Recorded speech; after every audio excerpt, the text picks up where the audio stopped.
आइए आज हम बहुत ही महत्वपूर्ण टॉपिक जीन पियाजे, जो हमारी डीएड प्रथम वर्ष की मैथमेटिक्स की सेकंड यूनिट का पहला पार्ट है, जो आपकी परीक्षाओं के लिए बहुत ही महत्वपूर्ण है। डीएलएड की परीक्षाओं के साथ साथ यह आपकी H TET, UP TET, C TET या जितने भी टेट्स के एग्जाम होते हैं उन सभी में कम से कम 2 से 3 प्रश्न जरूर आते हैं और आपको बिल्कुल क्लियर कराएंगे। आप एक भी प्रश्न छोड़ के नहीं आओगे, निश्चित रूप से हम दावा करते हैं। तो आइए शुरुआत करते हैं।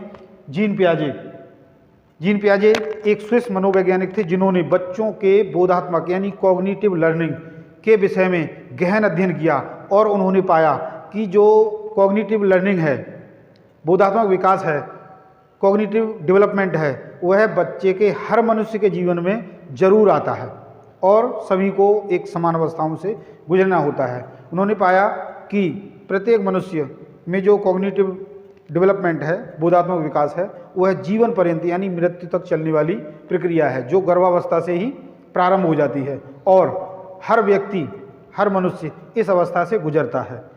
उन्होंने बच्चों के बोधात्मक विकास को 4 भागों में विभाजित किया और ये सारे के सारे स्टेप्स जो हैं, जो 4 अवस्थाएं हैं, वो चारों की चारों अवस्थाएं स्वयं अपने आप आती हैं। एक अवस्था का अनुभव दूसरी अवस्था के ओर स्वयं उसको धकेलता है, यानी जब एक स्टेप पूरा हो जाता है तो स्वयं बच्चा अपने आप ही उस तीसरी या दूसरी चौथी अवस्थाओं पर पहुंचता रहता है। तो आइए देखते हैं संवेदी प्रेरक अवस्था।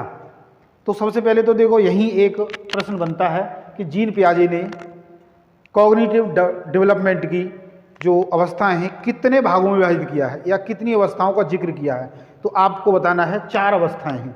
एक प्रश्न तो यही बन जाता है और एक ये भी बन जाता है कि स्विस जो मनोवैज्ञानिक थे कौन थे जिन्होंने 4 अवस्थाओं में कॉग्निटिव डेवलपमेंट को विभाजित किया।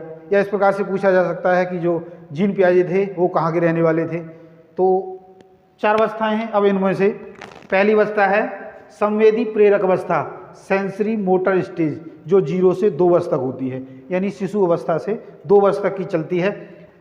अगला है पूर्व संक्रियात्मक अवस्था, प्री ऑपरेशनल स्टेज, जो 2 से 7 वर्ष तक होती है।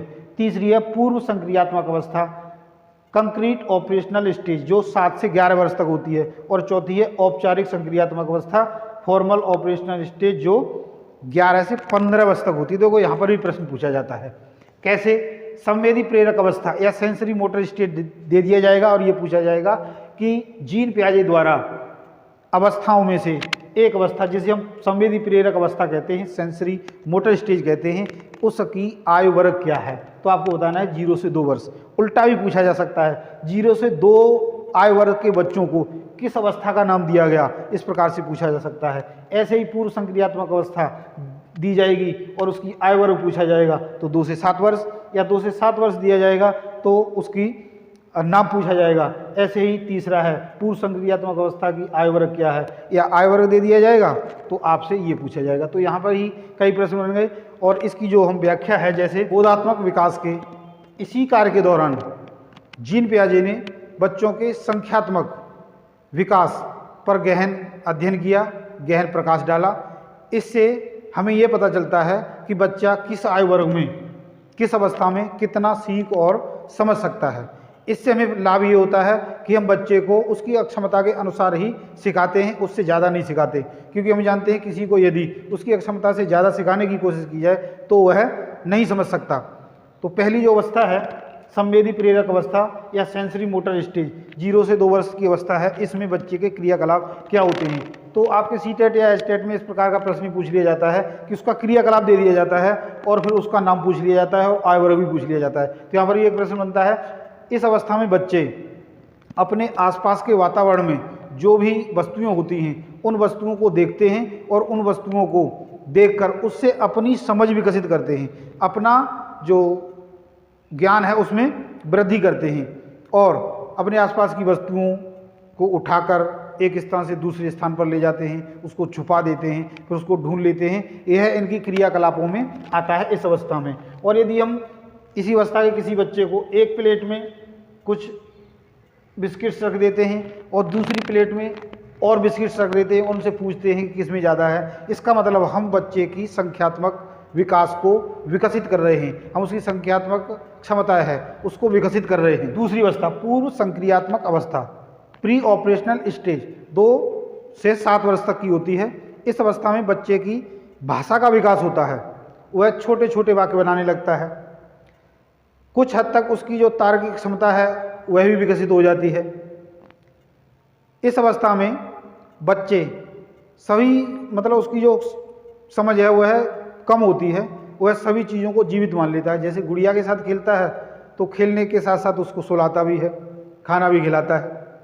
और इस अवस्था में बच्चे विपरीत क्रिया को मुख्य क्रिया से नहीं जोड़ पाते। जैसे 5 जमा में 4 बराबर 9 बता सकते हैं, लेकिन 9 में से 4 घटाएंगे तो क्या आएगा, या 9 में से 5 घटाएंगे तो क्या आएगा, वह इस चीज़ को नहीं बता पाते, यानी विपरीत क्रिया पर नहीं पहुंच पाते। और इस अवस्था में वह एक ही आयाम तक सीमित रहते हैं, यानी एक ही आयाम को वह पहचान पाते हैं। जैसे मान लीजिएगा हम एक गिलास में दूध है, मान लीजिए ये गिलास है और इसमें दूध यहाँ तक भरा हुआ है, और इसको ही यदि हम इससे पतले गिलास में डाल देते हैं या चौड़े गिलास में डाल देते हैं तो इसकी ऊंचाई बढ़ जाएगी। तो वह इस चीज़ को नहीं समझ पाते, वह यही समझ पाते हैं कि ऊंचाई कम है तो दूध कम है, ऊंचाई ज़्यादा है तो दूध ज़्यादा है, यानी वह एक ही पहलू को समझ विकसित उनमें हो पाती है। तीसरी अवस्था अर्थात मूर्त संक्रियात्मक अवस्था, कंक्रीट ऑपरेशनल स्टेज, या इसको हम स्थूल संक्रियात्मक अवस्था भी कहते हैं। इस अवस्था में बच्चे के बोधात्मक स्तर का सराहनीय विकास होता है। इस अवस्था में बच्चे की जो भाषा है और क्रियात्मक कला है उसका विशेष विकास होता है। इस अवस्था में बच्चे जानकारी प्राप्त करने के इच्छुक होते हैं, यानी उनकी जिज्ञासाएं बढ़ जाती हैं। इस अवस्था में बच्चे जो संख्या हैं उन संख्याओं को पहचानने लगते हैं, छोटी बड़ी संख्या को पहचानने लगते हैं, वह उनका आरोही अवरोही क्रम में सजा सकते हैं।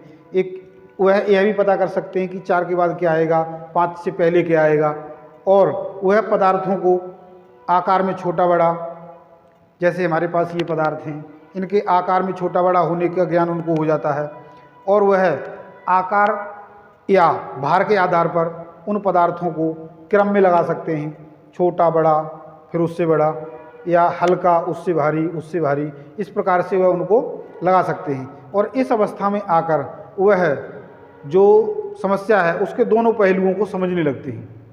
अर्थात जब हम एक गिलास में दूध डालते हैं और चौड़े गिलास में दूध डालते हैं तो वह यह जान लेते हैं कि इसमें से जो दूध हमने इसमें डाला है तो इसमें से इसमें पुनः डालेंगे तो उसका स्तर वही रहेगा, यानी विपरीत क्रियाओं को समझने लगते हैं।